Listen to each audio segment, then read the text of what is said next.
الحمد لله وحده والصلاة والسلام على من لا نبي بعده رب اشرح لي صدري ويسر لي أمري واحلل عقدة من لساني يفقهوا قولي اللهم انفعنا بما علمتنا وعلمنا ما ينفعنا وزدنا علما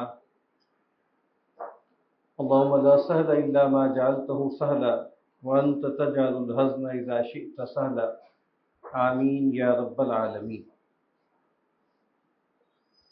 میں بہت شکر گزار ہوں اسلامک ریسرچ اکیڈمی اور برادرم اظہار الحق صاحب کا کہ انہوں نے مجھے آج ایک اہم موضوع پر آپ سے چند گزارشات آپ کے سامنے پیش کرنے کا موقع عطا فرمایا۔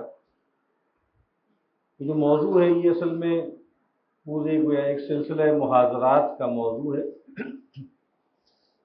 تو ہم بس لگ بھگ 1 گھنٹے میں انشاءاللہ کوشش کریں گے کہ اس موضوع کے مختلف جو ابعاد ہیں، جو ڈائمینشنز ہیں، ان کو جیسے سامنے لے آئیں۔ ابتداءً جیسے ایک ٹرم استعمال ہوتی ہے آج کل کتابیں جو چھپتی ہیں نا، تو ایپیگراف کہتے ہیں۔ ایپیگراف آپ کہہ لیں جیسے ابتدائیہ یا ابتدائیے، کچھ اقتباسات ہوتے ہیں، کچھ جملے ہوتے ہیں جس کو لے کر پھر آگے مصنف جو ہے اپنے تھیسس کو آگے ڈیولپ کرتا ہے۔ تو میں نے کچھ ایسے ہی ایپیگرافس کچھ جمع کیے تھے، وہاں سے میں اپنے گفتگو کا آغاز کروں گا اور پھر بات کو کچھ انشاءاللہ بڑھانے کی کوشش کریں گے۔ پہلا ایک مختصر سا جملہ ہے تھیوڈور ایڈورنو۔ ایڈورنو ایک فرینکفرٹ اسکول کہلاتا ہے، کریٹیکل تھیوری آپ کہہ لیں کہ جیسے مارکسزم، اور پھر ایک خاص پہلو سے ایک کرٹیک ہے کیپٹلزم کی بھی اور مڈرنٹی کی بھی، اس کا ایک بڑا آدمی ہے ایڈورنو۔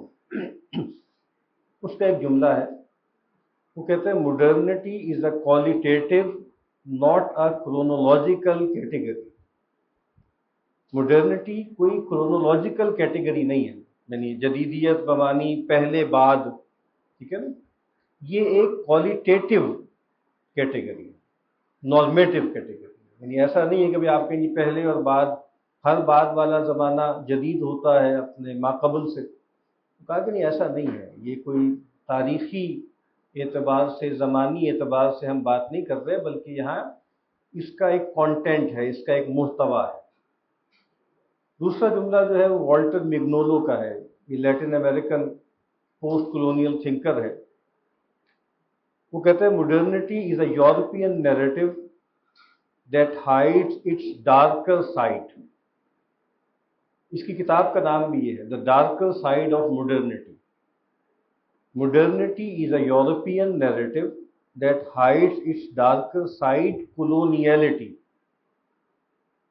Coloniality, in other words, is constitutive of modernity. There is no modernity without coloniality. کہ یہ جیسے اس کو کہا جاتا ہے توام ہے، توام۔ توام کا مطلب کیا ہوتا ہے؟ جڑواں۔ تو مڈرنٹی اور کولونیلٹی یہ جڑواں ہیں، یہ ساتھ ساتھ ان کی جیسے پیدائش بھی اور ان کی پرورش بھی اکٹھی ہوئی۔ تو جیسے فلپ سائڈ ہے نا، یعنی ایک مڈرنٹی کا بڑا برائٹ پہلو ہے، انلائٹنمنٹ ہے، اور جناب ایمینسیپیشن ہے، اور امپاورمنٹ ہے، اور لبرٹی ہے، اور فریڈم ہے، اور ایکویلٹی ہے، اور انیویٹیبل پروگریس ہے۔ یہ بڑی اچھی اچھی باتیں ہیں، لیکن کہا کہ اس کے ایک ڈارکر سائڈ بھی تو ہے نا، وہ کولونیلٹی۔ پھر ایک اقتباس ہے، ایک جملہ، یہ 2 جملے ہیں۔ یہ ایک صاحب تھے کولونیل دور کے ہندوستانی، لطف اللہ۔ تو یہ انگریزی وغیرہ بھی جانتے تھے، تو یہ مختلف جو ہے انگریزوں کے ساتھ رہے منشی کے طور پہ اور باقی۔ تو لطف اللہ کی آپ بیتی ڈاکٹر مبارک علی نے جیسے اس کو ایڈٹ کر کے چھاپا، تو 1800 میں پیدا ہوئے، ایسے ہی 1850 میں فوت ہو گئے۔ تو وہ جو ہے وہ انہوں نے مطالعہ کیا اور باقی وہاں بھی گئے، تو اس کا ایک اقتباس ہے، یہ لطف اللہ کی آپ بیتی 1839 میں یہ لکھا گیا، یہ والا جملہ۔ کہتے ہیں اس زمانے کے عیسائیوں نے خود کی اصلاح کرنے کے بجائے اپنے مذہب کی اصلاح کر دی۔ آپ دیکھیں 1839 میں وہ انگریز آئے ہیں یہاں پہ اور وہ کر رہے ہیں، تو کہتے ہیں انہوں نے خود کی اصلاح کرنے کی بجائے انہوں نے کہا کہ بھائی ہم اپنے مذہبی کی مرمت لگا دیتے ہیں، اسی کی اصلاح کر دی۔ وہ اپنی پارلیمنٹ کے قوانین کے تحت چاہتے ہیں وہ کھاتے اور پیتے ہیں، اور قطعی توریت و بائبل کے اصولوں کی پرواہ نہیں کرتے۔ اب یہ جیسے جو صاحب بہادر آئے ہیں، جو گولا صاحب آئے ہیں، ان کے بارے میں اپنی کتنی گہری بات کی ہے، اور پہلا جملہ کتنا بامانی ہے کہ بھئی اپنی اصلاح کرنے کی بجائے انہوں نے کہا کہ یہ اپنے مذہب ہی کی اصلاح کر۔ تیسرا ایک ذرا طویل اقتباس ہے لیکن بہت بامانہ ہے، وہ منشی اعتصام الدین صاحب، اور آپ کو بتائیں جو ٹریولوگز تھے ابتدائی، تو ابو طالب کا جو ہے عجائبات فرنگ کے نام سے ہے، پھر اسی طریقے سے مسعود یوسف کمبل پوش صاحب کا ہے، ٹھیک ہے، سفر نامہ۔ ایسے ہی بلکہ سب سے پہلا سفر نامہ شگرف نامہ کے نام سے، شگرف کہتے ہیں بڑی حیران کن بات ہے، شگرف نامہ، شگرف نامہ ولایت، اور یہ 1767 سے 1769 یہ انگلینڈ گئے، یہ صاحب ہندوستانی تھے، اور وہاں انہوں نے اپنے تاثرات بیان کی۔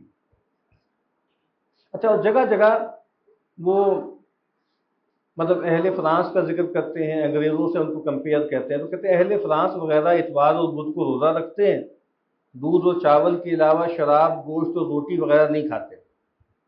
اب آگے انگریزوں کے بارے میں کہہ رہے ہیں، جہاں وہ گئے تھے انگلستان۔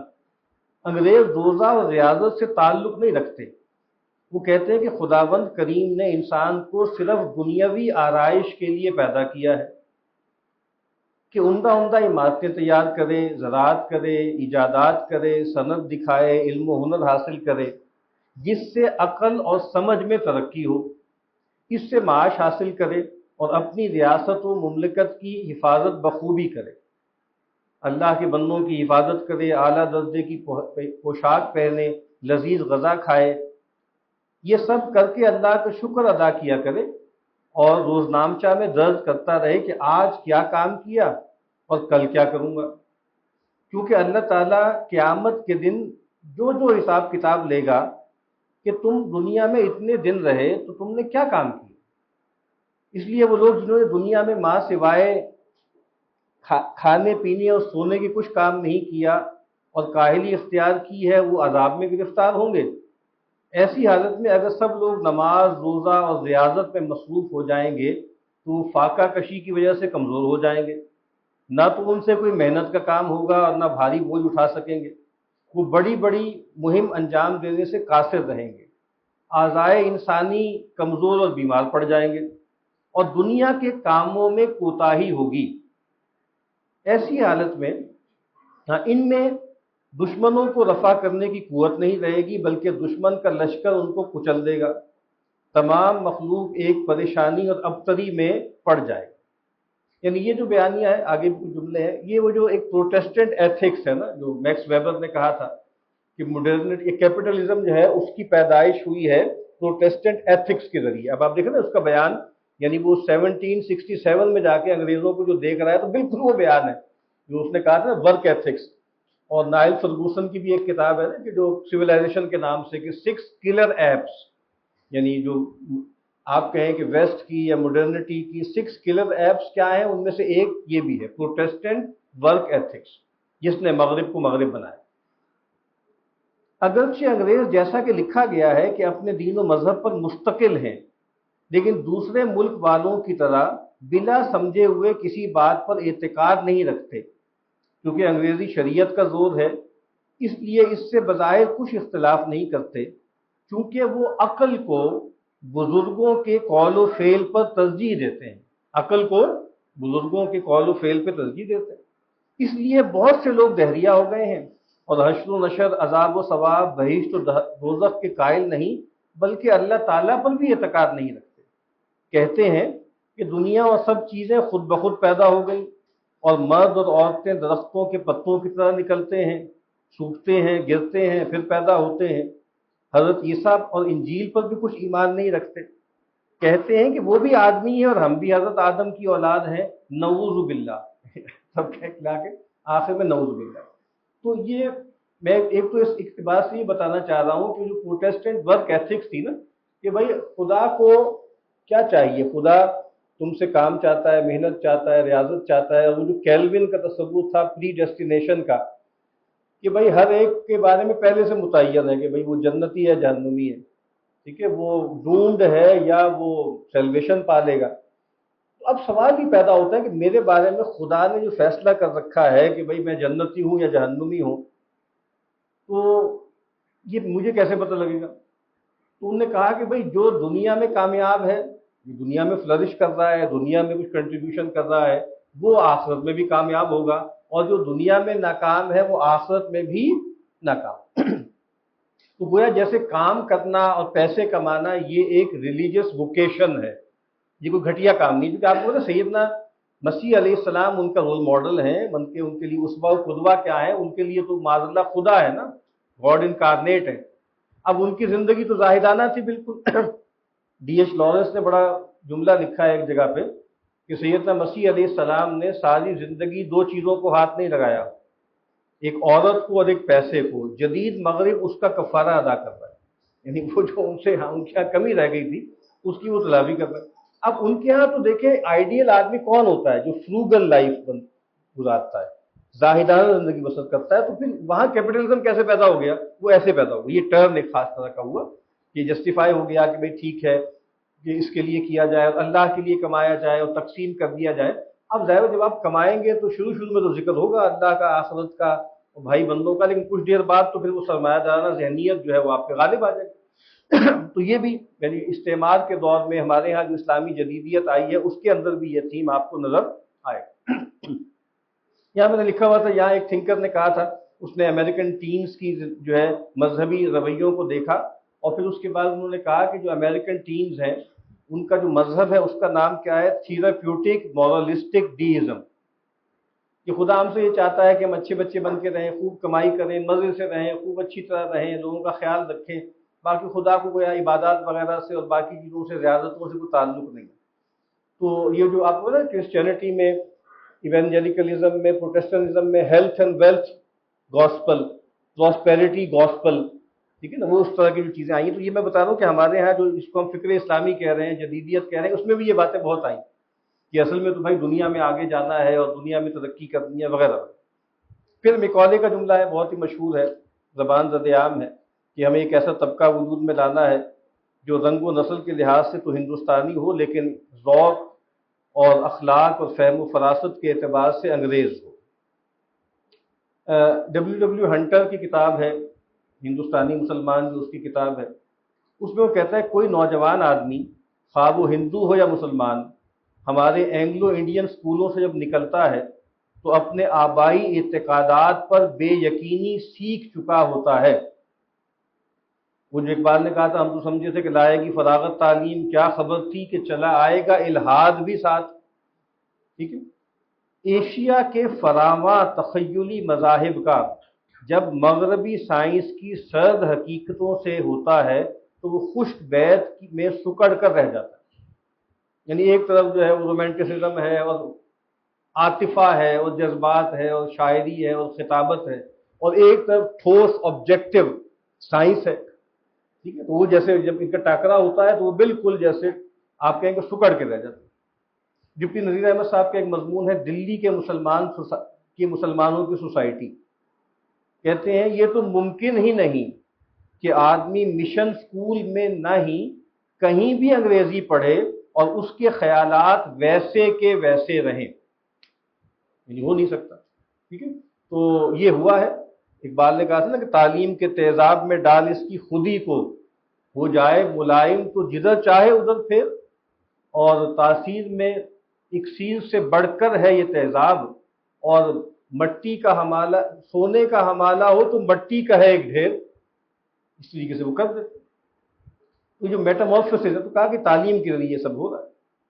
آگے یہاں پہ جیسے میکالے ہے تو وہاں پر لارڈ کرومر ہے بہت مشہور، اس کا ایک اقتباس، یعنی وہ عمل جو یہاں پر انہوں نے کیا، میکالے وغیرہ نے کیا بر صغیر میں، وہ وہاں پر جو ہے وہ ایجپٹ میں اس نے کیا۔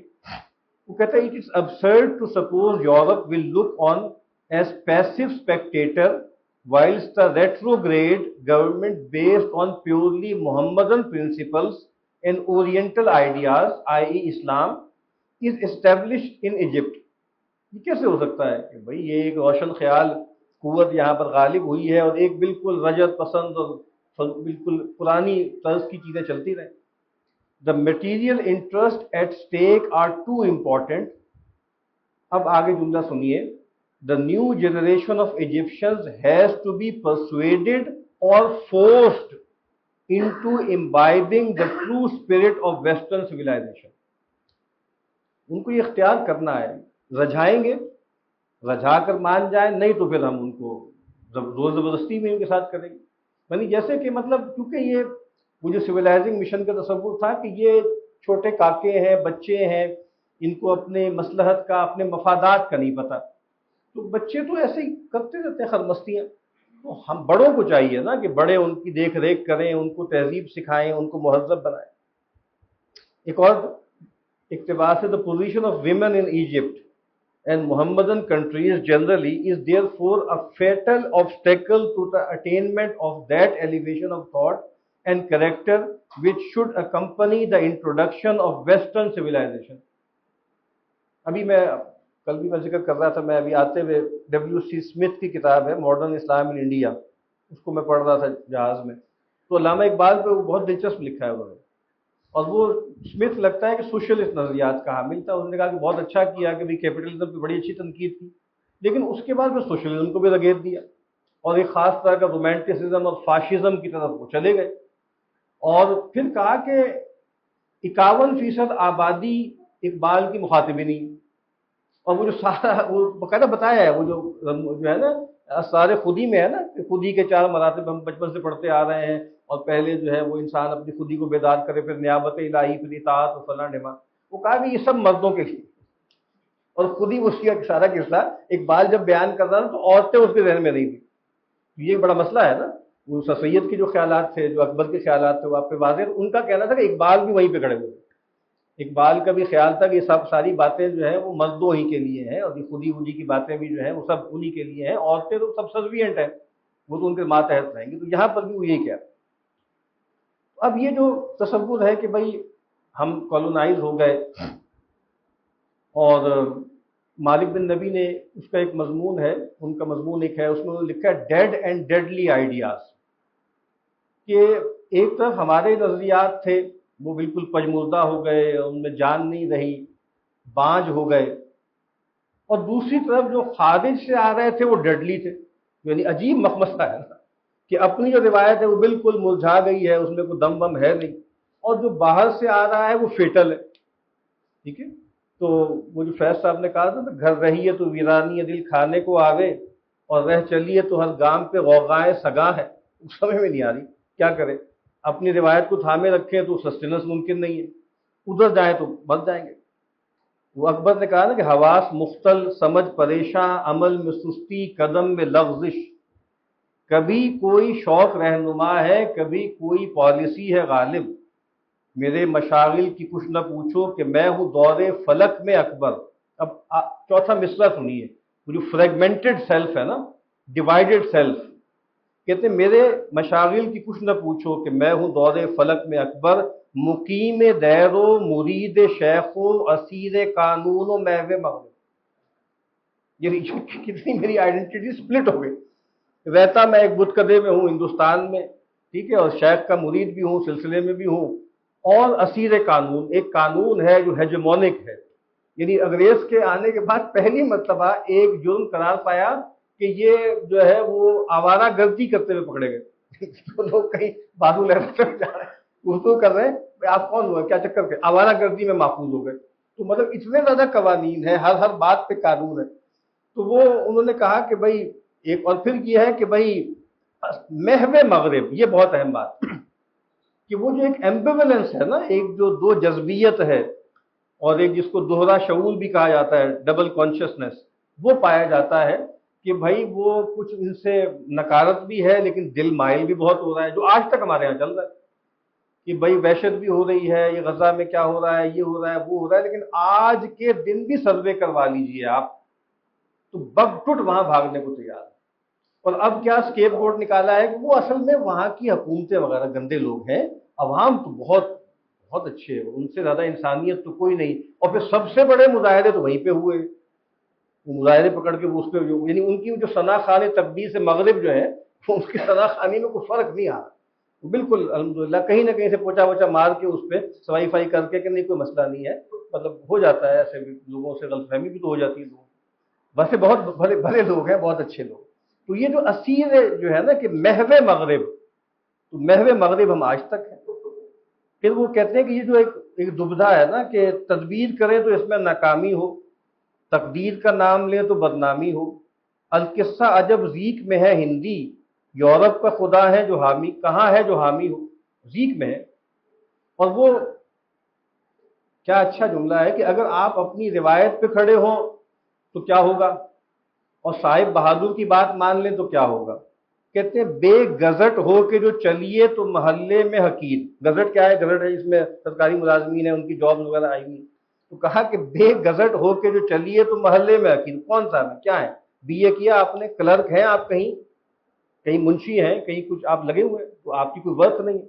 اور کہتے ہیں با گزٹ ہو کے جو چلیے تو فرشتوں میں خفیف، کیسا کہ ادھر جو ہے وہ دنیا والے تھو تھو کر رہے ہیں کہ یہ کیا صاحب ہیں، ملاٹے ہیں، وہ جو سسیت کہتے تھے کل اعوذیے، مولویوں کہتے تھے یہ کل اعوذیے ہے، یہ کل اعوذیے۔ دوسری طرف ڈر یہ ہے کہ کرسٹان نہ ہو جائے، وہ سسیت کو انہوں نے کہا کہ کرسٹان ہو گیا، یہ تو کرسچن ہو گیا۔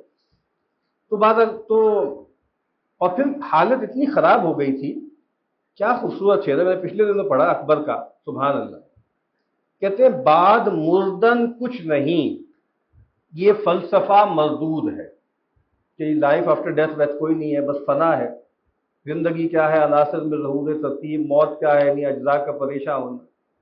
تو کہا کہ یہ جو کہہ رہے ہیں کہ بعد مردن کچھ نہیں یہ فلسفہ مردود ہے، قوم ہی کو دیکھیے مردہ ہے اور موجود ہے، سبحان اللہ سبحان اللہ، مردہ ہے اور موجود، زندہ لاشیں دیکھنی ہو آپ نے تو آپ دیکھ لیجئے کہ کس طریقے سے یہ معاملہ ہو رہا ہے۔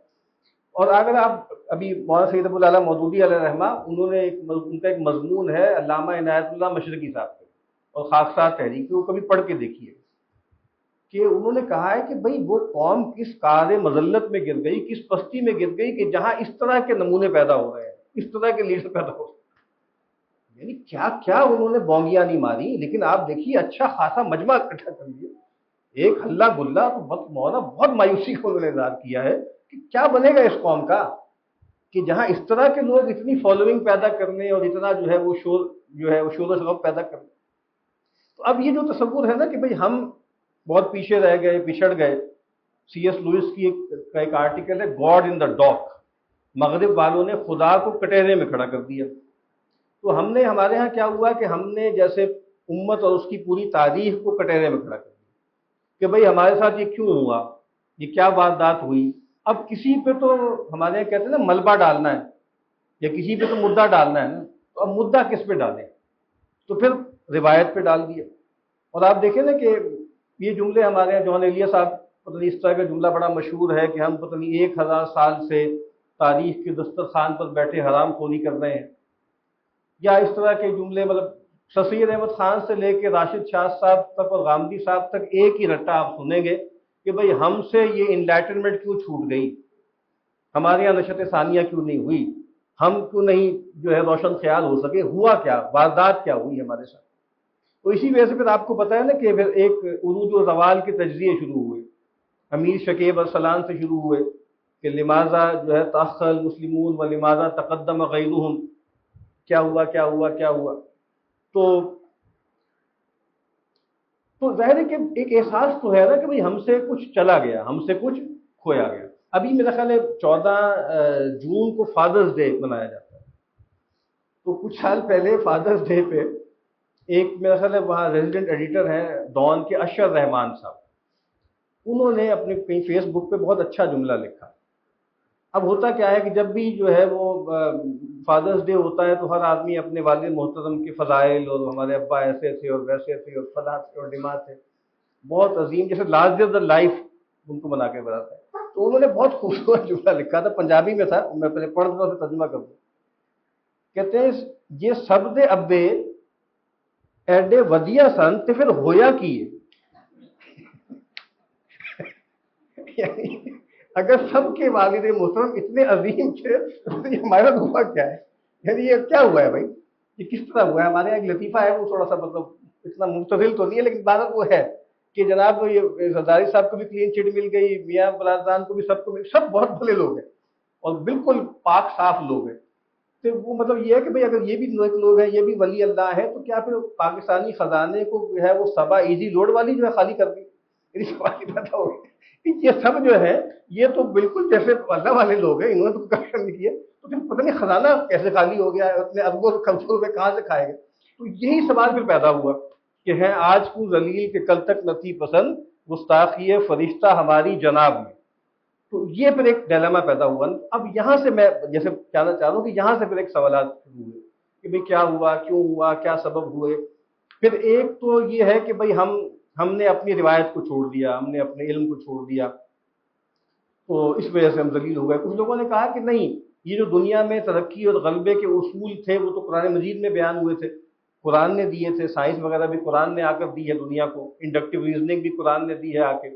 تو ہم ایک زمانے میں بڑے زندہ تھے، ہم آگے کرتے تھے، پھر پتہ نہیں کچھ ہوا ہمارے ساتھ کہ ہم جیسے سب سو گئے، ڈیپ سلمبر میں ہم سو گئے، اور سونے سے پہلے مغرب والوں کو کوئی گھٹی دے گئے اور ان کو ہم جگا گئے۔ وہ سو رہے تھے، ہم جاگ رہے تھے، ان کو جگایا، اب ہم خود سو گئے کہ بھئی بہت تھک گئے ہیں، اب ہم سوتے ہیں۔ اب وہ جاگ گئے اور انہوں نے سارا سبق ہم سے سیکھا، ٹھیک ہے، اور جو مغرب میں ساری ترقی ہو رہی ہے اس وقت بھی اور آج بھی ہو رہی ہے وہ ہم سے لیا گیا۔ حالی نے کہا تھا نا کہ شریعت کے جو ہم نے پیمان توڑے وہ لے جا کے سب اہل یورپ نے جوڑے۔ اب یہ پورا تھیسس ہے کہ بھائی اصل میں ہم نے دنیا کو جو آج مغرب یا یورپ جہاں تک پہنچا ہوا ہے یہ سارا سبق ہم نے سکھایا۔ یہ چند اشعار میں نے مسدس کے نوٹ کیے تھے۔ سمجھتے ہیں گمراہ جن کو مسلمان، نہیں جن کو عقبہ میں امید غفراں، نہ حصے میں فردوس جن کے نہ رضواں، نہ تقدیر میں حور جن کے نہ غلماں، پس از مرگ دوزخ ٹھکانا ہے جن کا، حمیم آب و زقوم کھانا ہے جن کا۔ یہ کافر جس آج میں ہمارے یہاں ہوتا ہے نا، لیکن یہ کافر ہیں، تو یہ دیکھیں کہاں پہنچ گئے، ہم جنتی ہیں اور ہم کہاں پہنچے۔ تو یہ بالکل وہی کمپیریزن خالی سے شروع ہوا۔ وہ ملک اور اپنی ملت پر فدا ہے، سب آپس میں ایک ایک کے حاجت روا ہیں۔ اب دیکھیں نا ان کے فضائل آپ سنتے جائیے۔ اولو العلم ہے ان میں یا اغنیا ہیں، طلبگار بہبود خلق خدا ہیں۔ یہ تمغہ تھا گویا کہ حصہ انہی کا، کہ حب الوطن ہے نشاں مومنی کا۔ عروج ان کا تم جو عیاں دیکھتے ہو، جہاں میں انہیں کامراں دیکھتے ہو، مطیع ان کا سارا جہاں دیکھتے ہو، انہیں برطرز آسماں دیکھتے ہو۔ یہ ثمرے ہیں ان کی جواں مردیوں کے، نتیجے ہیں آپس کی ہمدردیوں کے۔ یہ ایک بیانیہ ہے نا کہ بھئی ایک تو یہ ہے کہ یہ ایک طرف یہ ہے کہ ہم ان کو ایسے دیکھ رہے ہیں جہنمی ہیں، کافر ہیں اور جناب سب، اور دوسری طرف دیکھو ان کی یہ حالات، اور کیا ہے ان کے اندر یہ فضائل ہیں، ان کے اندر یہ خوبیاں۔ اب یہ جو ایک بیانیہ ہے، ایک بلیک ہے، برٹش افریقن اوریجن کا ہے، اینڈریو کہنڈے، اس کی ایک کتاب ہے، اس کا نام ہے the new age of empire, how racism and colonialism still rule the world. وہ کہتے ہیں کہ جی شروع میں بالکل یہاں کتاب شروع ہوتی ہے، وہاں شروع میں کہتا ہے کہ we urgently need to destroy the myth that the West was founded on 3 great revolutions۔ مغرب جو آج ہے 3 بڑے انقلاب وہاں پر آئے، کون سے؟ ریولوشنز of science, industry and politics, scientific revolution, industrial revolution and French revolution, یہ 3 وہاں پر آئے۔ یہاں سے بیانیہ شروع ہوتا ہے کہ دیکھیں وہاں پر یہ ہوا اور سب کی۔ انسٹیڈ، اب وہ کیا کہتے ہیں، we need to trace how genocide, slavery and colonialism are the key foundation stones upon which the West was built۔ یہ کیا ہے؟ یہ آلٹ ہسٹری ہے۔ وہ جیسے کتاب تھی نا اس کے ہاورڈ زین کی کتاب تھی، دا کیا تھا، پیپلز ہسٹری آف امریکہ۔ تو ایک آلٹ ویو بھی تو ہے نا ہسٹری کا، جو آپ کو سکھایا پڑھا جا رہا ہے، جو بیانیہ ہے وہ تو یہ ہے کہ بھئی بہت پتا مارا اور یہ کر لیا اور وہ کر لیا، سب کیا، اس کی نفی نہیں ہے، لیکن کہتے ہیں میں آپ کو بتاتا ہوں کہ کچھ اور بھی ہے. اور یہ جو سارا امپائر کھڑا ہوا ہے آج، اس کی بنیاد پر کیا ہے؟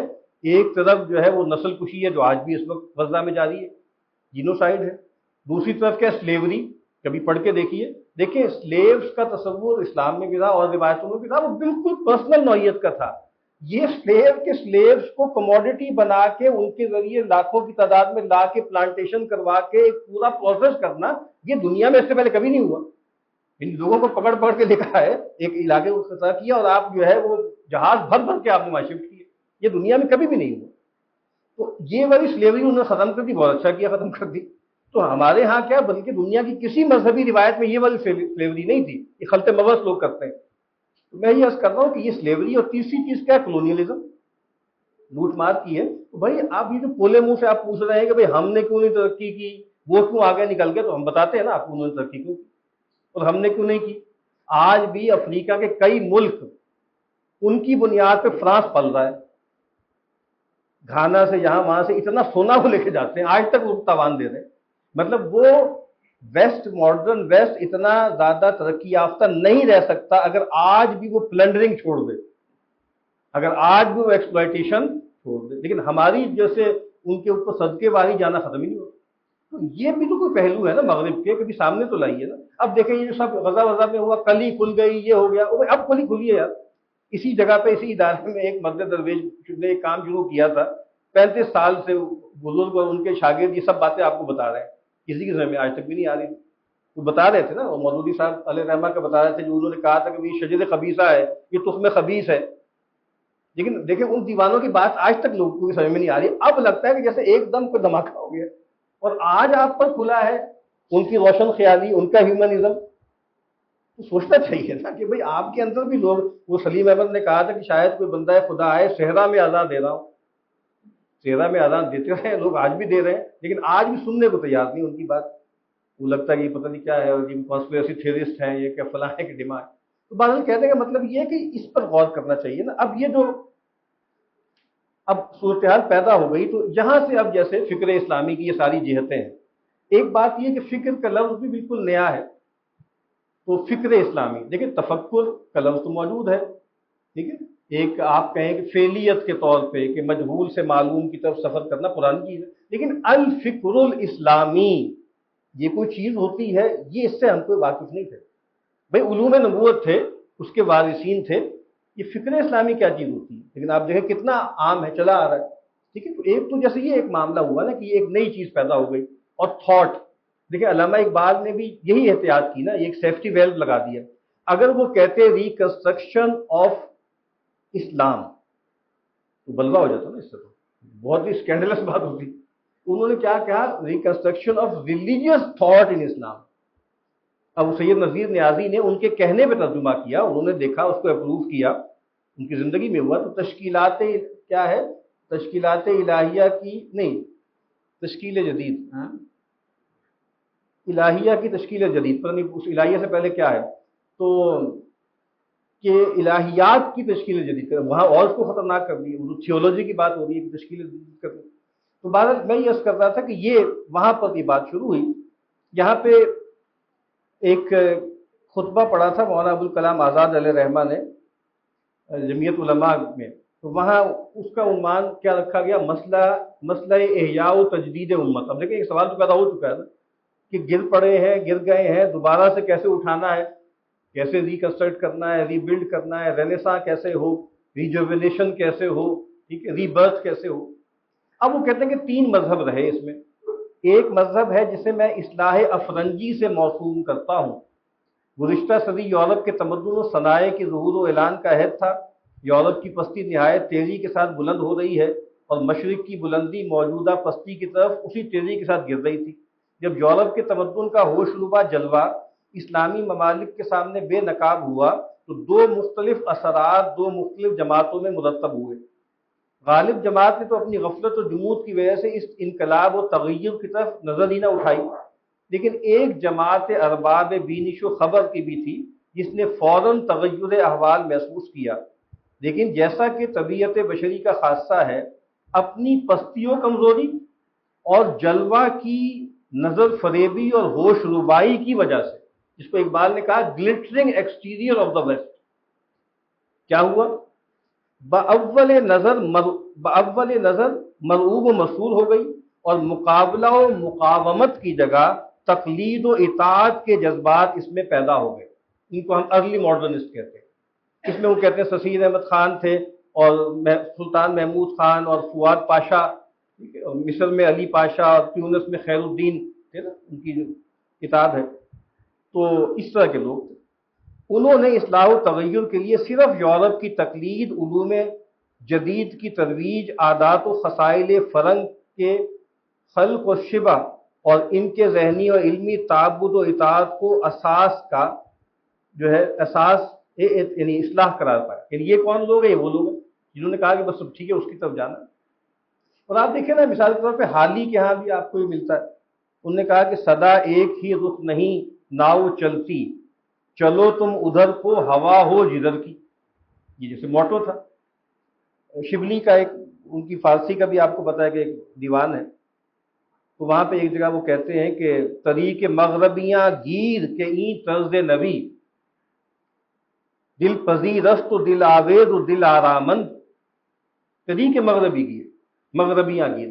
اب وہاں پہ کیا ہے، طرز بیان، حسن بیان، لٹریچر کی بات ہو رہی تھی۔ انہوں نے کہا کہ بھائی اب جو جدید ڈکشن ہے، جدید لٹریچر ہے، اس میں مغربیوں کا جو طریق ہے وہ اختیار کر لو، وہ کتنا خوبصورت ہے، دل میں اترنے والا ہے، ٹھیک ہے، اس کو اختیار کرو۔ تو اس کو عزیز احمد کی کتاب ہے نا، اسلامک ماڈرنزم ان دا سب کانٹیننٹ، تو وہاں پہ وہ سید احمد خان پر جو انہوں نے لکھا ہے نا، تو انہوں نے اس پہ ایک ضمنی عنوان لگایا ہے، loyalism in politics and modernism in institutions, یعنی سیاست میں اطاعت شعاری اور اداروں میں جدیدیت، ٹھیک ہے۔ اور اسی طریقے سے قاضی جاوید صاحب نے ایک کتاب لکھی ہے سر سید سے اقبال تک، اس میں سر سید کے آگے جو عنوان لگایا ہے کتاب کا، یعنی اس چیپٹر کا، سید احمد خان مجہول مطابقت پذیری کا دور۔ اور وہ قاضی جاوید کو مذہبی آدمی نہیں ہے، بالکل ماڈرنسٹ تھے، ابھی فوت ہوئے کچھ سال پہلے، اچھے فاضل آدمی تھے فلسفے کے، بڑا اچھا انہوں نے پاپولرائز کیا ہے۔ تو مجہول مطابقت پذیری کا دور، تو ایک تو یہ مذہب پیدا ہوا ابوالکلام آزاد کے نزدیک۔ دوسرا کیا ہے، اصلاح سیاسی کا مذہب ہے، ٹھیک ہے۔ تو کہا کہ انہیں یعنی جو سیاسی احتلال ہے اس کا اتنا استغراق ہوا کہ انہوں نے خیال کیا کہ سب سے مقدم چیز کیا ہے، سیاسی اصلاح۔ اور پھر کہا کہ اس میں انہوں نے جمال الدین افغانی کا ذکر کیا، پین اسلامیزم وغیرہ اس کا ذکر کیا۔ ترکی میں مدحت پاشا وہ تھی، یہ انہوں نے کیا کیا، ایک خاص طرح کا مسلم نیشنلزم، پین اسلامیزم وغیرہ لے کر آئے۔ تیسرا مذہب ہے اصلاح و دینی و اسلامی، یہ وہ بتا رہے ہیں کہ یہ ٹھیک جگہ ہے، وہ اپنے آپ کو بھی اس میں شامل کرتے ہیں۔ اگرچہ اس میں مذہب کے دعات بمقابلہ مذاہب سابقہ قلیل رہے، مگر فی الحقیقت مسئلہ اصلاح میں یہی گروہ اصحاب رشد و ہدایت اور سالکین جادہ اقتصاد حق کا رہا ہے۔ بحکم حدیث غربت قلیل فی ناسی سوء کثیر، کہ وہ جو غربا کون ہوں گے، بہت بڑی تعداد میں برے لوگوں میں تھوڑے سے بھلے لوگ، کہا کہ یہ لوگ تو وہ ان کی تعداد قلیل، ان کی صدائیں ضعیف رہی ہیں، لیکن زمانہ روز بروز ان کی دعوت سے قریب تر ہوتا گیا۔ اور مذاہب سابقہ سے مراد کیا ہے، وہ جو تین مذہب بیان کیے نا، تین رسپانسز بیان کی، کہ نامرادیوں نے بہت جلد اس مسلک کی صحت و حفاظت دنیا اسلام پر آشکار کر دی۔ پھر کہتے ہیں ایک چوتھی جماعت بھی ہے، اور اس جماعت کا ایجابی مسلک نہیں ہے، محض سلبی وجود ہے، یعنی ارباب جمود و غفلت، ٹھیک ہے، جو اصلاح سے انکار ہے، ضرورت صحیح و انقلاب سے گریز ہے، اور پھر انہی میں وہ ایسے لوگ ہیں کہ جو فتنے پیدا کرتے ہیں اور طرح طرح کا فساد پیدا کرتے ہیں۔ تو کہتے ہیں میں نے ان کا ذکر نہیں کیا کیونکہ بہرحال ان کا کوئی جیسے کوئی حیثیت نہیں ہے۔ تو میں نے جیسے کیا نا کہ اب اس میں ضرورت کیا پیش آئی، ایک تو طریقہ یہ اختیار کیا گیا کہ بھائی ہم نے اپنی روایت کو چھوڑ دیا، تو روایت کی طرف لوٹنا ہے۔ ایک یہ ہے کہ ہم نے ترقی کے جو اصول تھے وہ ہمارے دین میں آئے تھے، وہ ہم نے چھوڑ دیے، وہ مغرب نے اختیار کر لیے، اب ہمیں مغرب سے وہ لینے ہیں۔ وہ بار بار مجھے سیدنا یوسف علیہ السلام کے بھائیوں کا وہ جملہ یاد آتا ہے کہ جب وہ واپس گئے تو دیکھا کہ بھائی وہ ہمیں اناج تو مل ہی گیا تھا، پونجی بھی جو دے کے گئے تھے وہ بھی ساتھ ہی ہے، تو نے ایک جملہ کہا تھا حاذی بضاعتنا ردت الینا، یہ ہماری پونجی تھی جو ہمیں لوٹا دی گئی. تو یہاں لوگوں نے کیا کہا، بھائی یہ ہمارا تھا سب کچھ، یہ سائنس بھی اور یہ سب ترقی بھی اور یہ حقوق بھی، ٹھیک ہے، اور یہ ڈیموکریسی بھی وغیرہ وغیرہ، یہ ہماری چیزیں تھیں نا، ہم سے کھوئی گئی، ہم سے وہ لے گئے. اب ہم جب ان سے لے رہے ہیں تو ہم کسی اجنبی چیز کو نہیں لے رہے، ہم ریکلیم کر رہے ہیں. راشد شاہ صاحب کہتے ہیں نا کہ بھائی آپ کو بازیافت کرنی ہے اپنی اصل حقیقت کو، اپنی اصل روایت کی بازیافت کرنی ہے، حقیقی اسلام کی بازیافت اس کو کرنا. تو یہ اب یہاں پہ اکبر کے دو اشعار ہیں، یعنی اس میں انہوں نے کیا کہا کہ بھئی اب اسلام کی مرمت کی ضرورت ہے، اسلام کو تھوڑا سا ذرا نک سک سے درست کرنا ہے تاکہ وہ جدید قالب میں فٹ آ سکے. تو کہتے ہیں حاضر ہوا میں خدمت سید میں ایک رات، تو سید کی بات کر رہے ہیں، افسوس ہے کہ ہو نہ سکی کچھ زیادہ بات، بولے کہ تجھ کو دین کی اصلاح فرض ہے، میں چل دیا یہ کہہ کے کہ آداب عرض ہے. مطلب ہوگا کہ دین کی اصلاح ہے، اس وقت جو ہے نا جو ضرورت ہے وہ دین کی اصلاح ہے. اب یہ نہیں کہ مجھے اپنے دین کی اصلاح کرنی، یہ مطلب نہیں ہے یہاں پہ، مطلب یہ ہے کہ جو دین ہمیں ملا ہے اس دین کی اصلاح کرنی. اور پھر آپ کو پتا ہے کہ آج تک وہ قصہ چل رہا ہے. کیا خوبصورت شعر ہے اکبر آبادی کے، ہم نے اکبر کی قدر ہی نہیں کی. کہتے ہیں کہ میری قرآن خوانی سے نہ ہو یوں بدگماں حضرت، قرآن پڑھ رہے ہیں، قرآن اللہ کا کلام ہے، پتہ نہیں کیا باتیں ہوں گی. میری قرآن خوانی سے نہ ہو یوں بدگماں حضرت، مجھے تفسیر بھی آتی ہے اپنا مدعا کہیے.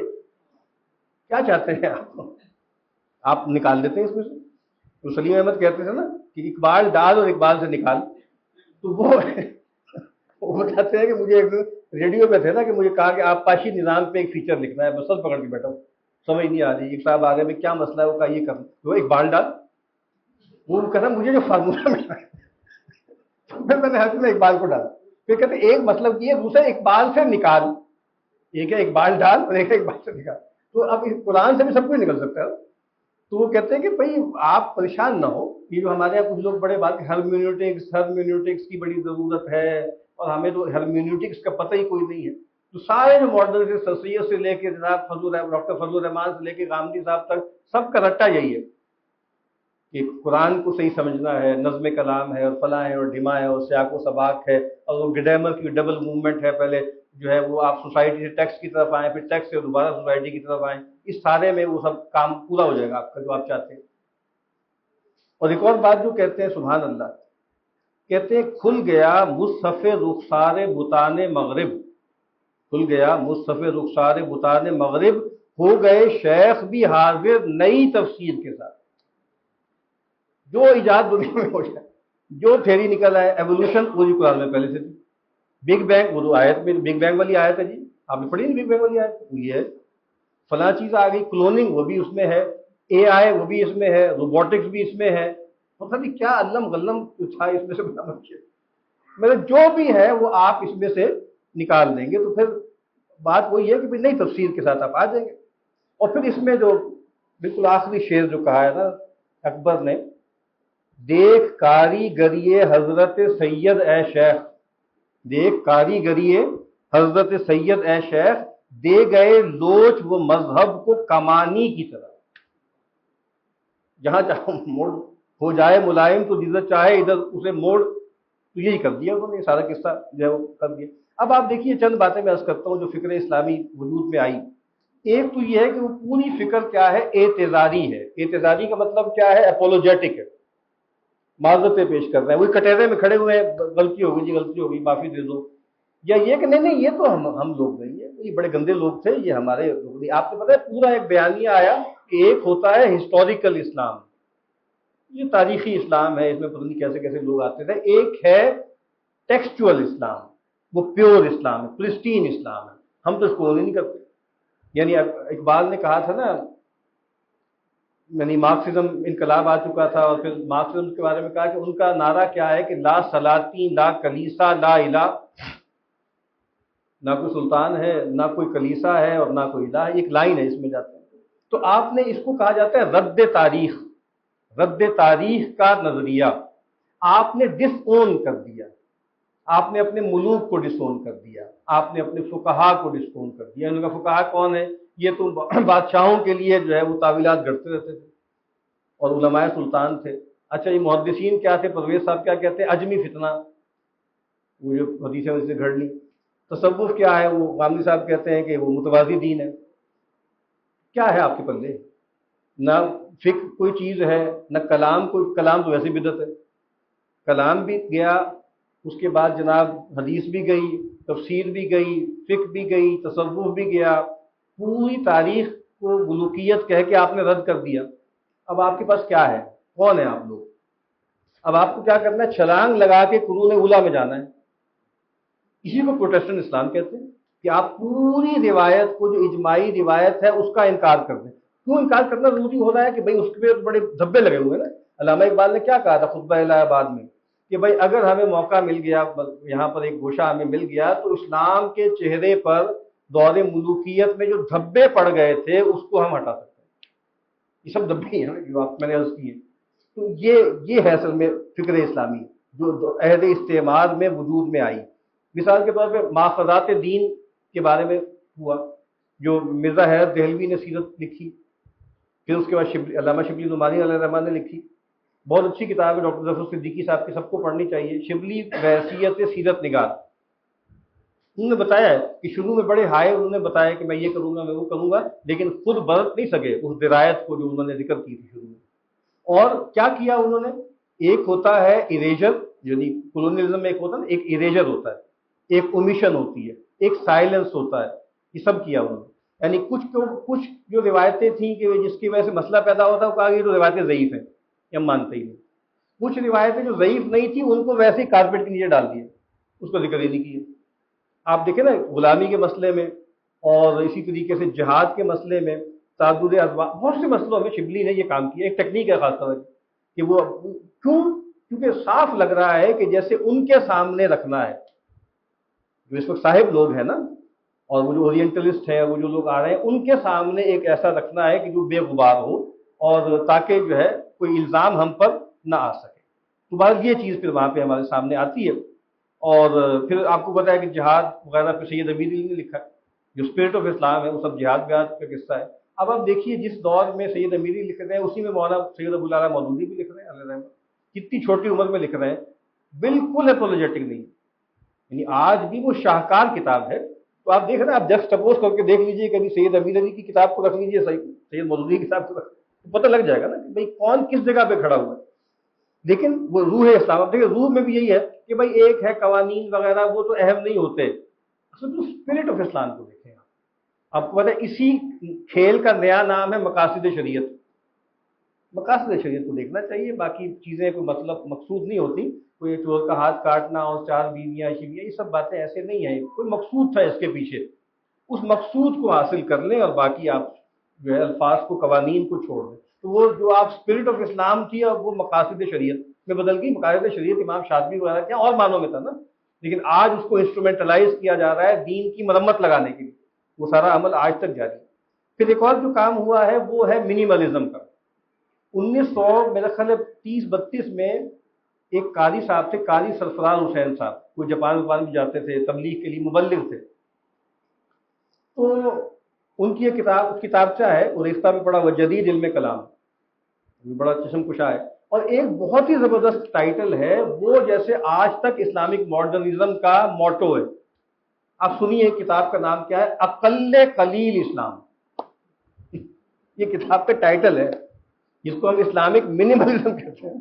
انہوں نے کہا کہ یہ اب وعدے کرنی ہے بھائی، یہ بہت زمانہ بہت آگے چلا گیا، بس کم سے کم پہ جو آپ دیکھیں نا، غامدی صاحب پہ مین پروجیکٹ کیا ہے؟ بہت سے پروجیکٹ میں ایک پروجیکٹ یہ بھی ہے کہ شریعت میں اور فقہ میں جو خلط ہو گیا ہے اس کو میں نے ہٹانا ہے۔ بالکل جو قرآن جو سیکریڈ ہے، وہ جو قرآن سنت ہے، وہ بہت چھوٹا سا ہے، اور جو آپ کی اپنی حاشیہ آرائی ہے اور رنگ آمیزی ہے، ایڈ آنز ہے، وہ فقہا کی باتیں، اس سب کو نکال کے چھوٹا سا ایک نکال کے رکھ دیں تو وہ سب کے لیے قابل قبول ہو جائے گا۔ یہ اتنی پکھنڈ آپ نے بنا دی ہے بیچ میں دین، اس کی وجہ سے لوگ دین کی طرف نہیں آتے، ڈر جاتے ہیں۔ 17 رکعتیں پڑھنی ہوگی، اب وہ 17 رکعتیں سے ویسے دوڑ جاتے ہیں، ایسے کہ 4 رکعتیں پڑھنی ہیں عشاء کی۔ تو کہنے کا مطلب یہ کہ یہ والا پورا بیانیہ یہ وہ عہد استعمال سے جو شروع ہوا ہے اس کا استمرار ہے۔ ہمارے ایک دوست ہیں، انہوں نے جو ہے وہ ایک مضمون لکھا غامدی صاحب کی فکر پہ، اس کا نام ہی تھا بانگ استعمار کا استمرار. بانگ استعمار کا استمرار، وہ استمرار ہے، آج تک چلا آ رہا ہے. اور اس میں خاص طور پہ شبلی علیہ رحمہ کو دیکھنے کی ضرورت ہے، کیونکہ آپ کو پتہ ہے، آپ کو شاید اطلاع نہ ہو، لیکن آنے والا جو دور ہے جو آنا شروع ہو چکا ہے وہ دبستان شبلی کا دور ہے. ہم اسی عہد میں جی رہے ہیں نا، تو اب باقی پرانی روایتیں سب ختم ہو جائیں گی، کچھ عرصے میں دبستان شبلی ہی کا بول بالا ہوگا، وہ چلے گا. تو ان کے جو سب سے بڑے ہیں شبلی نعمانی، ان کو بھی اگر آپ پڑھیں تو بہت سی چیزیں واضح ہوتی ہیں کہ وہ چیز جو وہاں سے ایک کجی شروع ہوئی ہے وہ آج ہوتے ہوتے ہوتے ہوتے یہاں تک آپ کے سامنے پہنچ گئی. پھر مثال کے طور پر جو ہے وہ ملک کی، اب ایک جو بہت خطرناک بات ہے، یہ ایک جملہ ہے جس پہ غور کریں تو رونگٹے کھڑے ہو جاتے ہیں. وہ جملہ کیا ہے کہ یعنی بہت سے ماڈرنسٹ جو فکر اسلامی استعمار کے دور میں پیدا ہوئی، جو آج تک چلی آ رہی ہے، کیونکہ ہمارے نزدیک تو ماں بعد استعمار کوئی چیز نہیں ہے، نو استعمار ہے. یعنی پوسٹ کولونیلزم کوئی چیز نہیں ہے، ہم سمجھتے ہیں نیو کولونیلزم. ٹھیک ہے، وہی چیز آگے چل رہی ہے، نئے نئے جو ہے اس سے.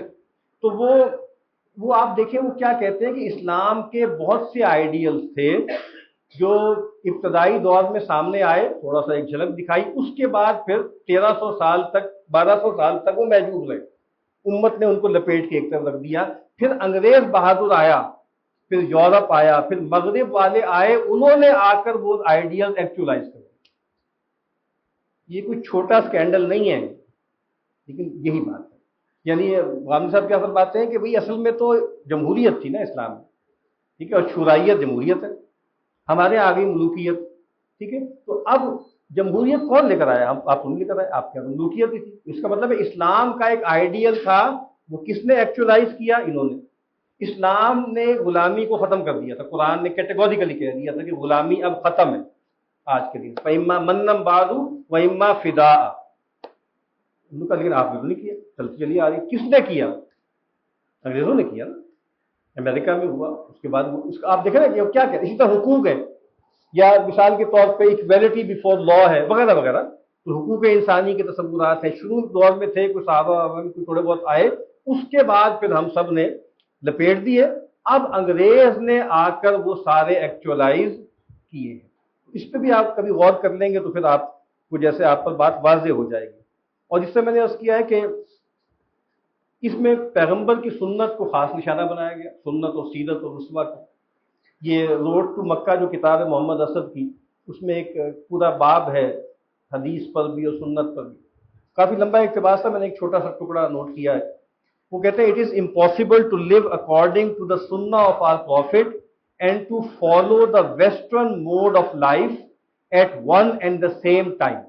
کتنی گہری بات ایک ایسے آدمی نے کہی ہے جو سفید چمڑی والا آسٹرین تھا. ٹھیک ہے، لیوپولڈ وائز جو تھے محمد اسد، اور وہ عیسائی پیدا ہوئے، مسلمان ہوئے، ان کو کتنی گہری بصیرت حاصل. Impossible to live according to sunnah of our prophet and to follow the western mode of life at one. یہ ہے سب سے بڑی مشکل کہ سنت قرآن مجید تو آپ نے کہا نا کہ وہ تو موم کی ناک بنا دیں آپ، تفسیر کے نام سے، اس کے نام سے، تعویل کے نام سے، جو چاہے کرتے رہے. ابوالکلام آزاد نے انہی دنوں میں ایک مضمون، ایک آرٹیکل لکھا، اس کا عنوان بہت دلچسپ ہے، انکار حدیث و مصلحین و متفرنجین. مصلحین و متفرنجین یعنی وہ لوگ کہ جو تفرنج کسے کہتے ہیں؟ ویسٹرنائزیشن، کہ وہ لوگ کہ جنہوں نے انگریز پناہ اپنے اوپر طاری کر لی ہے. انہوں نے بہت گہری بات کی. کہتے ہیں ہمارے زمانے میں ایک ایسا گروہ پیدا ہو گیا مصلحین کا، متکلمین کا.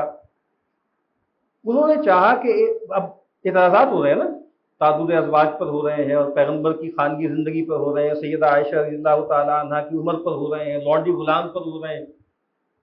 تو انہوں نے کہا کہ ان متائن کی آلودگی سے اسلام کے دامن کی تنزیہ و تقدیس ثابت کرے، یہ ان کا پازیٹو مقصد تھا. لیکن اس گھبراہٹ میں انہوں نے اپنے تئیں بالکل مجبور پایا اور اس کے سوا کوئی چارہ نہ دیکھا کہ اپنے کسی جدید خود ساختہ اصول کی بنیاد پر احادیث و روایات کی صحت ہی سے قطعی انکار کر دیں، اور اس طرح ان کے جواب کی ذمہ داری سے بآسانی سبکدوش ہو جائیں.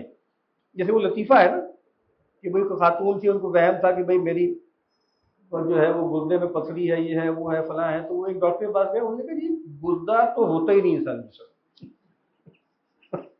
تو مسئلہ یہ ہے کہ نہ گردہ ہوگا نہ پتھری ہوگی، تو مسئلہ یہ ہے کہ یہ حدیثیں ہے ہی نہیں، یہ قصے کہانیاں ہیں، وائلوں کے قصے ہیں، کہانیاں ہیں، یہ حدیثیں ہم تو اس کو مانتے ہی نہیں، تو ہم پر اس کی کوئی ذمہ داری ہے ہی نہیں، ٹھیک ہے نا؟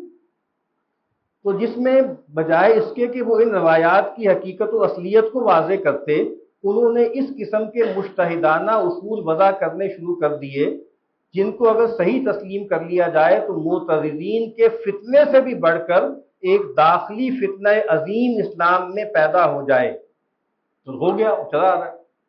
اس طرح انہوں نے ایک فتنے سے بچنے کے لیے اپنے وجود کو ایک دوسرا فتنہ بنا دیا۔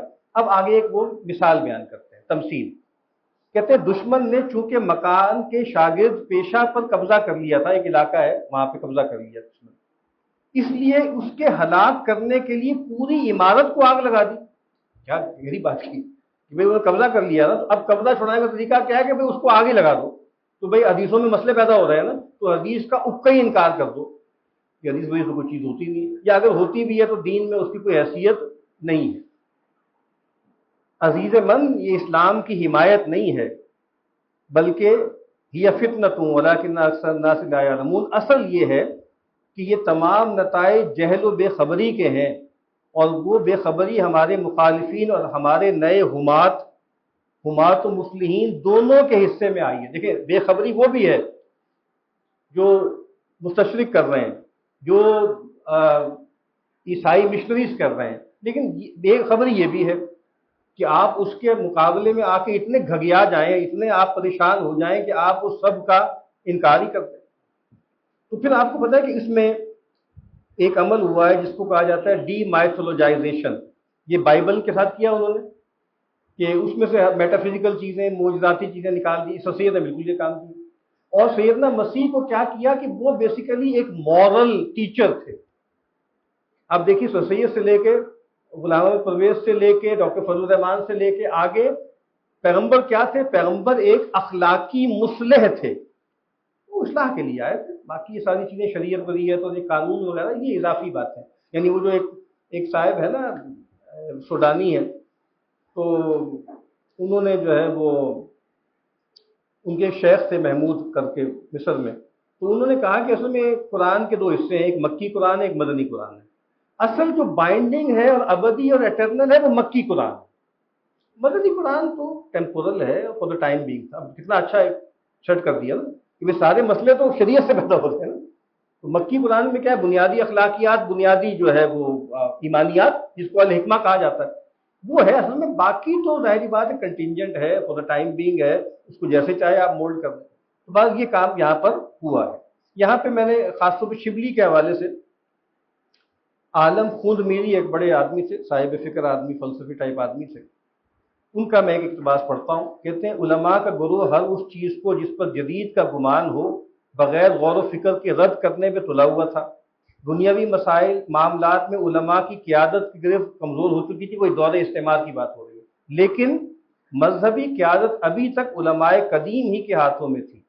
نئی تعلیم نے مسلمانوں کے ذہنی افق کو وسیع تو نہیں کیا تھا، لیکن ان میں ایک ذہنی دو رنگی پیدا کر دی تھی، وہی جو میں نے کہا ایمبیولنس، دو جذبیت۔ جدید تعلیم یافتہ مسلمان بھی منتشر شخصیت کی مثال بن گئے تھے، وہ ڈیوائیڈڈ پرسنالٹی، سپلٹ پرسنالٹی۔ مذہبی امور میں قدیم علماء کا انتباہ اور دنیاوی امور میں نئے سماج کے پیدا کردہ نو دولتیوں جن پر معاشی اور ذہنی دونوں لحاظ سے اس اصطلاح کا اطلاق ہو سکتا تھا کی پیروی۔ یہ انتباہ نہیں اتباع ہوگا، مذہبی امور میں قدیم علماء کا اتباع اور جدید معاملات میں نو دولتیے، مذہبی بھی اور اس لحاظ سے بھی۔ اب وہ شبلی کے بارے میں کہتے ہیں شبلی خود بھی نہیں چاہتے تھے کہ ذہنی قیادت کی زمام علماء کے ہاتھوں سے چھوٹ جائے، وہ علماء کو ایک نیا ذہن عطا کرنا چاہتے تھے۔ اب سنیے، وہ نئی شراب پرانی بوتلوں میں بھرنے کے قائل تھے۔ یہ دوسری بات ہے۔ اب یہ کتنی گہری بات عالم خنویری نے کہی ہے کہ آپ کی نیت اچھی ہوگی لیکن نتیجہ وہ نہیں ہوگا، اس کو کہتے ہیں ان انٹینڈیڈ کانسیکوینسز، یہ سوشولوجی میں پورا ایک موضوع ہے۔ تو کہا کہ وہ نئی شراب پرانی بوتلوں میں بھرنے کے قائل تھے، یہ دوسری بات ہے کہ وہ اس انجام سے بے خبر تھے کہ نئی شراب کی تندی پرانی بوتلوں کو پگھلا دے گی۔ کیا اچھا جملہ، سبحان اللہ! کہ وہ نہیں، وہ بات بننے والی نہیں ہے۔ وہ قدیم لباس میں نئے رواجوں کو جلوہ گر دیکھنا چاہتے تھے، لیکن انہیں اس کا اندازہ نہیں تھا، سنیں، لیکن انہیں اس کا اندازہ نہیں تھا کہ نئی روحیں ہمیشہ نئے لباس کی طلبگار ہوتی ہیں۔ یہ کتنی گہری بات ڈاکٹر سید عبداللہ بڑے آدمی سے، انہوں نے شبلی کے بارے میں کہا ہے کہ شبلی کو مذاق حال کی تشفی منظور ہے۔ اتنا بڑا جملہ ہے یہ، مذاق حال، زمانے کا جو حال ہے نا، شبلی کو وہ مقصود تھی۔ اور سید سلیمان پھر سید عبداللہ ہی کہتے ہیں شبلی کی بات سید کی بات سے بہت زیادہ مختلف نہیں تھی، مضمون کا فرق کم ہے، لب و لہجے کا فرق زیادہ ہے۔ اب دیکھ رہے ہیں نا، بس وہ تھوڑا سا ڈکشن کا فرق ہے۔ اور آگے سید سلیمان ندوی کا ایک جملہ ہے جو ظاہر ان کے آپ کہیں کہ جانشین تھے، شبلی کی اکثر تصانیف کی بنیاد سر سید کے مشورے پر ہے۔ آپ پتہ بہت چھوٹی عمر میں گئے، اپنے بھائی سے ملنے گئے، پھر ایک قصیدہ لکھ کے لے کے گئے سر سید کی شان میں، پھر ایک آدھ سال بعد گئے، ان سے گفتگو ہوئی، اتنے متاثر ہوئے کہ پروفیسر لگا دیا ان کو وہاں پہ، اپنے گھر، ان کے گھر میں رہے بہت عرصے، سر سید کے گھر شبلی، پوری لائبریری ان کے لیے کھول دی سر سید نے، بہت لاڈ کیے، اور بڑی وہ ایک جگہ جملہ آتا ہے کہ وہاں باتیں ہوتی تھیں اور گفتگو ہوتی تھی، اور وہاں ایک جملہ آتا ہے بڑی آزادی سے گفتگو ہوتی تھی موضوعات پر، بڑی فری تھنکنگ، کوئی نہیں کہ بھئی اس میں کیا ہے اور کیا نہیں ہے، ظاہر ایک روایتی آدمی تو بیچارہ بند سا ہوتا ہے نا، بڑی آزادی سے گفتگو ہوتی تھی موضوعات کے اوپر۔ تو بہرحال یہ فکر اسلامی کی کچھ گلمسز میں نے آپ کے سامنے رکھی ہیں۔ اب اس میں ہوتا وہی ہے کہ اقبال نے کہا تھا کہ حدیث بے خبراں تو با زمانہ، حدیث بے خبراں ہے تو با زمانہ بساز، یہ بے خبروں کی باتیں ہیں کہ زمانے کے ساتھ سازگاری اختیار کرو، اور زمانہ بات نہ سازت تو با زمانہ ستیز، یعنی فکر اسلامی بنیادی طور پہ استعمال کے دور میں کیا تھی کہ زمانہ تم سے سازگاری نہیں کرتا، تم زمانے سے سازگاری کر لو۔ حالانکہ ایک اور منہج بھی تو ہو سکتا تھا نا کہ زمانہ بات نہ سازت تو با زمانہ ستیز، زمانہ تم سے سازگاری نہیں کر رہا تو تم زمانے سے لڑو، زمانے کو اس کے مطابق بناؤ۔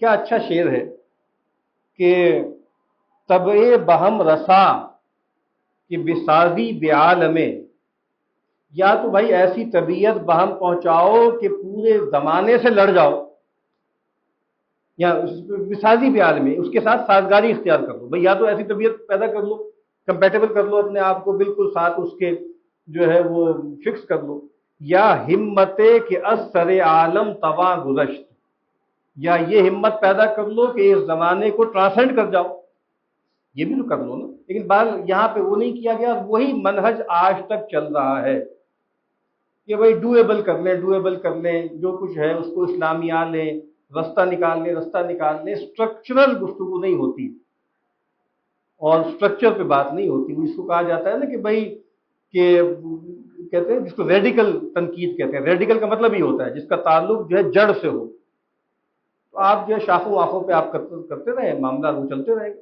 تو اس کی جیسے ضرورت ہے، اس میں آخر میں مولانا سید ابو العلا صاحب مودودی علیہ رحمہ ان کا ایک اقتباس، ایک خطاب کا پڑھ کے بات ختم کرتا ہوں۔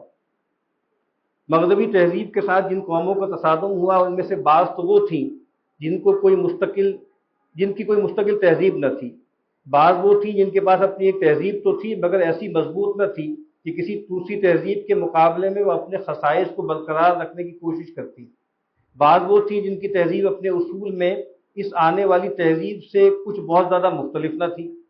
ایسی تمام قومیں تو بہت آسانی سے مغربی تہذیب کے رنگ میں رنگ گئیں اور کسی شدید تصادم کی نوبت نہ آنے پائی، لیکن مسلمانوں کا معاملہ ان سب سے مختلف ہے۔ یہ ایک مستقل اور مکمل تہذیب کے مالک ہیں، ان کی تہذیب اپنا ایک مکمل ضابطہ رکھتی ہے جو فکری اور عملی دونوں حیثیتوں سے زندگی کے تمام شعبوں پر حاوی ہے۔ ایک آل انکمپاسنگ بیانیہ ہے نا دین تو آئین بندگی ہے، وہ زندگی کے بڑے بڑے شعبوں کو سپیئر کیسے کر سکتا ہے؟ مغربی تہذیب کے اساسی اصول کلیتاً اس تہذیب کے مخالف واقع ہوئے ہیں. یہ ریئلائزیشن مولانا کو 1930 میں بھی تھی. یہ 1960-63 کی ایک تقریر ہے کہ یہ والی بات کہ بھائی یہ لگا نہیں کھاتی، یہ کمپیٹیبل نہیں ہے. یہی وجہ ہے کہ قدم قدم پر دونوں تہذیبیں ایک دوسرے سے ٹکرا رہی ہیں. اور آپ کو پتہ ہے شاہ نواز فاروقی صاحب نے جب یہ ہنٹنگٹن کی بات آئی اور پھر کچھ لوگوں نے کہا کہ بھئی یہ عجیب برادری میں جو ہے یہ وار مونگرلز ہیں اور یہ وہ ایڈورڈ سعید بھی تھا، فواد اجمی وغیرہ جیسے لوگ، انہوں نے کہا کہ یہ رول کی باتیں کرتے ہیں. یہ امریکن اسٹیٹ کی جو ڈپارٹمنٹ کا اسپوکس پرسن ہے یہ چاہتا ہے کہ تصادم ہوتا رہے، کوئی بھی نہیں، سب ایک ہے، سب ایک ہے، سب میں سے ایک. تو پھر شاہ نواز فاروقی صاحب نے بہت سے لکھے تھے نا، کالم لکھے تھے قرآن حدیث سے لے کے پھر مولانا مودودی، اقبال، اکبر کی تہذیبوں کا تصادم، اس کا نام یہ رکھا، بعد میں کمپائل ہوئی. تو بھائی نہیں، یہ دو تہذیبیں ہیں، ان میں تصادم کے سوا کوئی نسبت ہو ہی نہیں سکتی. یعنی ایک کی سب سے بڑی قدر جو ہے وہ بندگی ہے، ایک کی سب سے بڑی قدر آزادی ہے. تو کیا ان میں جوڑ بٹھائیں گے آپ، کیا کریں گے؟ تو کہتے ہیں کہ جی یہی وجہ ہے کہ قدم قدم پہ دونوں تہذیبیں ایک دوسرے سے ٹکرا رہی ہیں اور ان کے تصادم سے مسلمانوں کی اعتقادی اور عملی زندگی کے ہر شعبے پر نہایت تباہ کن اثر پڑ رہا ہے. وآخر دعوانا ان الحمدللہ رب العالمین.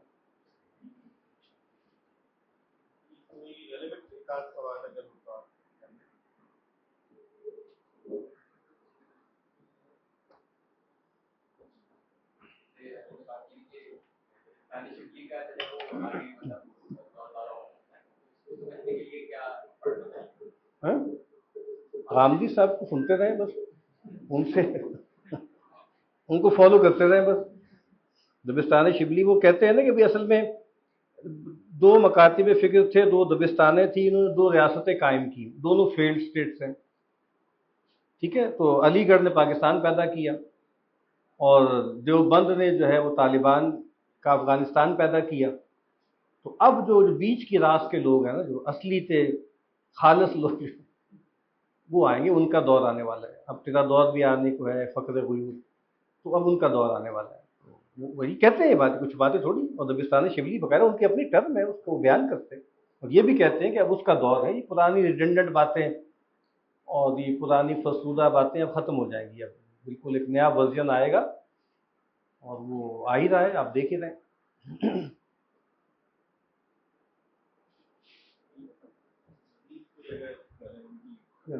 سوال یہ تھا کہ جو مذہبی طبقہ ہمارا، خاص طور پر علماء جو ہیں، وہ اس جدید دور کو کیوں نہیں سمجھ سکے اب تک. سوال اس لیے پوچھ رہا ہوں کہ عام طور پر علماء جو ہیں وہ ریاست پاکستان کو ایز این اسلامی اسٹیٹ سمجھتے بھی ہیں.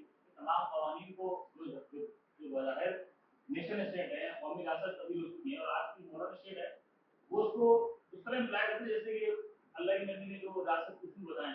اسی لیے جب اس ماڈرن اسٹیٹ کے خلاف کوئی بات بھی ہوتی ہے، حکومت کے خلاف بات ہو رہی ہے، شریعت کا مطالبہ ہوگا، تو وہ اس کو ایز اے غرور سمجھتے ہیں، آفینس سمجھتے ہیں، غلط سمجھتے ہیں. مطلب یہ نظام اس مذہبی طبقے کو کہ جو اب آہستہ آہستہ سیکولر ہوتا جا رہا ہے، سیکولر ان سینس کہ ظاہر وہ دین کا وہ سیاست وغیرہ سے غیر متعلق، ریاست سے غیر متعلق ہوتا ہے. ان میں ان علماء میں کس طرح کام کیا جائے اور ان کو کس طرح وہ سارے حدیث رکھتے ہیں. آپ کچھ بولے بولا اللہ کے نبی حدیث یہ کہ آپ پورے اللہ کی زندگی ہے، صحابہ کی زندگی کس طرح سے، لہٰذا آپ کو پتہ غلط ہے. دیکھیے اس میں ایک پہلو تو یہ ہے نا کہ ایک جو ہمارے ساتھ ایک سہولت کا معاملہ ہو گیا نا، اور وہ جیسے جس سے یہ سارا بیانیہ جسٹیفائی ہو گیا ہے، وہ ہے قرارداد مقاصد. قرارداد مقاصد سے جیسے ایک فیس سیونگ مل گئی ہے سب کو کہ بھائی چونکہ یہ کلمہ پڑھ لیا ہے ریاست نے اور آئین میں یہ بات کہہ دی ہے، تو اس کا مطلب یہ ہے کہ بھائی اس نے کوئی ڈیفائنس نہیں کیا یا کوئی بغاوت نہیں کی. تو ایک پہلو تو یہ ہے. دوسرا پہلو یہ ہے کہ وہ لوگ جو کہتے ہیں کہ بھئی ہمیں اس کو بدلنا چاہیے یا ہم اس کو بدلنے کی کوشش کرنی چاہیے، ان کے ہاں بھی کچھ لوگ اتنے اس کی ولگرائز فارم سامنے آ گئیں، ملیٹنٹ فارم سامنے آ گئیں کہ جو بھی وعدے کی نہیں ہے، ظاہری بات ہے. تو یہ بات کہ بھئی علماء سے کچھ نہیں ہو سکا، تو اصل بات یہ کہ جن لوگوں نے دعویٰ کیا تھا کہ بھئی ہم غلبہ دین یا اقامت دین یا انقلاب یا خلافت وغیرہ کی بات کریں گے، ہو تو ان سے بھی کچھ نہیں سکا. اب وہ ایک نقطہ نظر کا فرق ہے. ایک فرق ہے، وہ کہتے ہیں کہ آپ ایک رومانویت اور یوٹوپینزم میں لگے رہیں، ہونا وانا کچھ ہے نہیں.